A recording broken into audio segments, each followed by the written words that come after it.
What's going on, everybody? This is Dave. Welcome back to Talking Wolves. It is me again. I am joined by Ewan. What's going on, Ewan? Yeah, you're right. Yeah, and we obviously a couple of days ago brought you the match preview for this game against Middlesbrough. We're bringing you today the review of the game, and what a cracking game that was. No Easter pun intended there, but Wolves coming out with a 2-1 victory in the end here against Middlesbrough, but not as straightforward as probably we would have hoped. Obviously, Wolves grabbing the two early-ish goals in the first half, two first half goals at least, but made lives very, very difficult for us with 2 red cards, and then Middlesbrough grabbing a late goal. Ewan, how stressful was that sort of last 10-20 minutes, or that second half in general? Mate, I think that's the most stressed I've been this season for sure. I haven't been that stressed since last season towards the end of it, but yeah, that second half was tough. I think to be honest, I don't really think they threw that much at us though. I think we made it a lot harder for ourselves, especially with that, the Neves sending off, and then obviously Costa, when he went through on goal and he got clipped. In my opinion, he got clipped. Yeah, I think we made it hard for ourselves, but ground it out, and it's what champions do. Yeah, so I mean, in your opinion, that Costa thing, obviously you thought it was a foul. I thought it was a foul, judging by replays and stuff. I know Tim Spears put on Twitter that he didn't think it was. He thought that was a dive, but yeah, there was definitely contact there. And I think obviously when Middlesbrough got the ball down the other end of the pitch, our players sort of retaliated to that, which is fair enough, really, because it probably would have been a straight red for Borough as well. So I mean, I think, I'd assume that's where Neves' first booking came, because I'm not sure when he got sent off. I'm not sure. I think he got one for dissent straight afterwards, when Doherty obviously got the yellow. Yeah, I just don't understand that. It was a poor decision from the referee, and the players obviously would have been upset with that. So that was annoying. Obviously, Neves now, I'd assume it's a 1-game ban for him, he'll miss Hull. Doc the same, so he'll miss Hull. Sace, that was his 10th booking, but I believe the bookings have reset since the Reading game, so I think we should have him. Fingers crossed. But I mean, that game, obviously, even I thought to myself, I said to you before this, get to the 80th minute, we'll be fine. But then it was pushing to the 85th, and then all that stoppage time was added on. Yeah.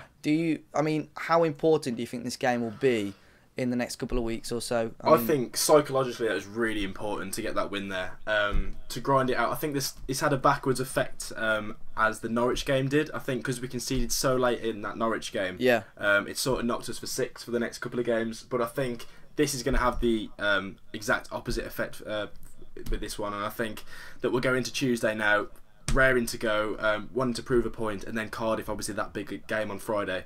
I think we're just going to be even more prepared for it now, ready to go, ready to win. Yeah, well, I mean, we've won the game, and with 9 men makes it even better.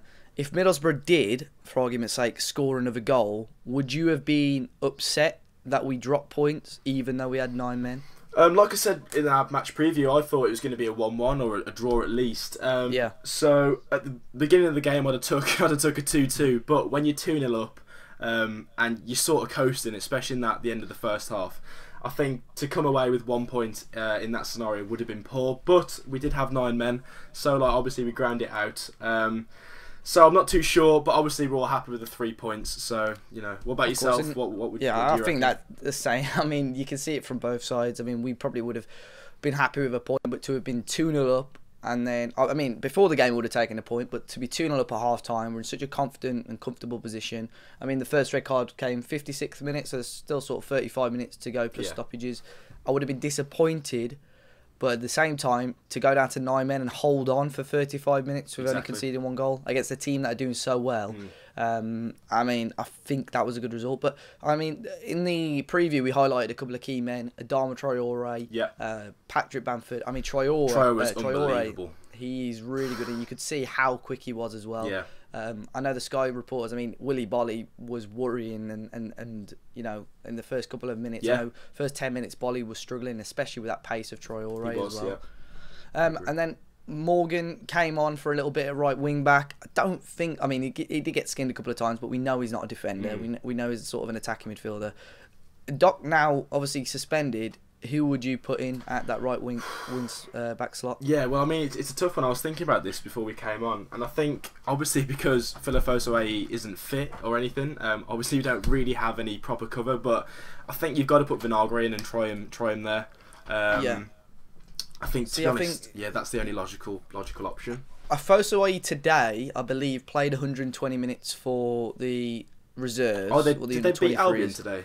Yeah, but there was loads of stoppage time because of an injury, so he played a fair bit there. But at the same time, if you have an unfit player or a player that's just come back from a long injury playing 120 minutes, are you going to risk him 3 days after playing another 90 minutes or so? Especially with his record as well. Well, that's what I mean. Yeah. So maybe I'd probably put Vinagre there.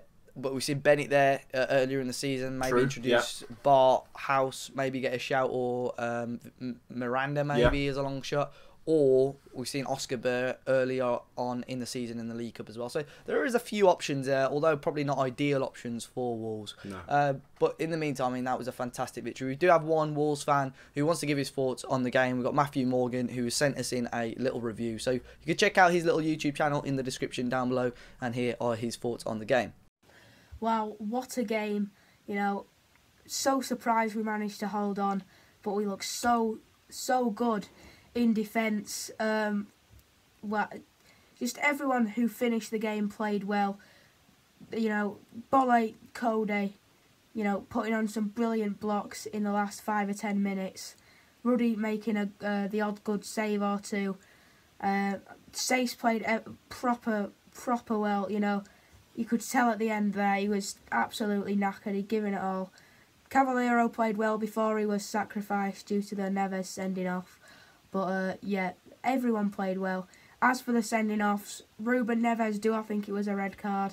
I think the second challenge was a yellow, but I don't think the first was. I don't know whether it was dissent towards the ref, which it must have been because there was nothing in his first tackle that got him his first yellow. So it really does depend what he said.